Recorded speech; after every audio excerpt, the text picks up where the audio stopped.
सबके समक्ष प्रथम महिला अध्यापिका सावित्रीबाई फुले को लेकर अपने विचारों को प्रस्तुत करने का मौका मिल रहा है। महिलाओं के हित में तुमने सब कुछ अपनावारा, महिलाओं के हित में तुमने सब कुछ अपनावारा, सावित्रीबाई के नाम से जाने तुम्हें जग सारा, सावित्रीबाई के नाम से जाने तुम्हें जग सारा। सावित्रीबाई फुले का जन्म 3 जनवरी 1831 को महाराष्ट्र के सातारा जिले में नायगांव नामक छोटे से गांव में हुआ था। उनका विवाह 1840 में ज्योतिबा फुले से हुआ था। देश की पहली महिला अध्यापिका व नारी मुक्ति आंदोलन की पहली नेता, लेकिन एक ऐसी महिला जिन्होंने 19वीं सदी में छुआछूत, सती प्रथा, बाल विवाह तथा विधवा विवाह निषेध जैसी कुरीतियों के विरुद्ध अपने पति के साथ मिलकर काम किया।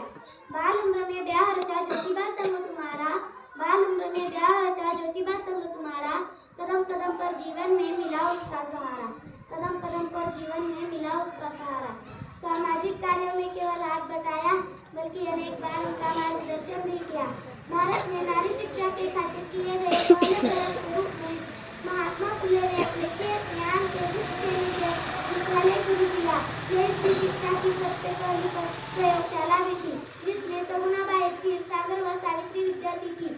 उन्होंने खेत की मिट्टी में टहनियों की कलम बनाकर शिक्षा लेना प्रारंभ किया। सावित्रीबाई ने देश की पहली भारतीय स्त्री अध्यापिका बनने का ऐतिहासिक गौरव हासिल किया। माता पिता भी पाकर तुमको धन्य हुए अपारा, माता पिता भी पाकर तुमको धन्य हुए अपारा, धन्य हो महाराष्ट्र धरा जहाँ जन्म हुआ तुम्हारा, धन्य हो महाराष्ट्र धरा जहाँ जन्म हुआ तुम्हारा। भारत में ज्योतिबा तथा सावित्रीबाई ने शुद्ध स्त्री शिक्षा का आरंभ करके नए युग की नींव रखी। इसीलिए ये दोनों युग पुरुष और युग स्त्री का गौरव पाने के अधिकारी हुए। दोनों ने मिलकर सत्यशोधक समाज की स्थापना की। सावित्रीबाई फुले 19वीं शताब्दी की पहली भारतीय समाज सुधारक थी और भारत में महिलाओं के अधिकारों को विकसित करने में उनका महत्वपूर्ण योगदान रहा।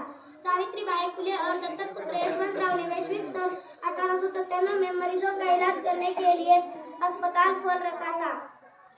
नारी शिक्षा के खातिर कष्ट सहे अपारा, नारी शिक्षा के खातिर कष्ट सहे अपारा, हर मुश्किल में बढ़ती थी तुम बनकर सुरसुरी की धारा, हर मुश्किल में बढ़ती थी तुम बनकर सुरसुरी की धारा।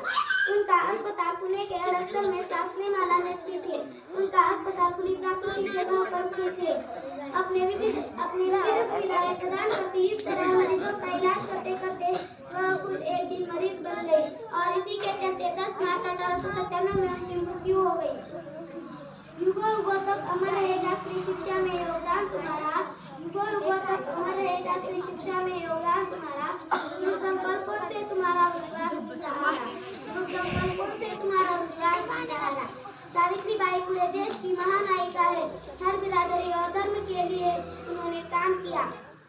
उनका पूरा जीवन समाज में वंचित सबके, खासकर महिलाओं और दलितों के अधिकारों को विकसित करने में संघर्ष में बीता। उनकी एक बहुत ही प्रसिद्ध कविता है जिसमें वो सबको पढ़ने लिखने की प्रेरणा देकर जाती है और जाति तोड़ने की बात करती है। अंत में हम इन्हीं पंक्तियों से कहानी को विराम देते हैं।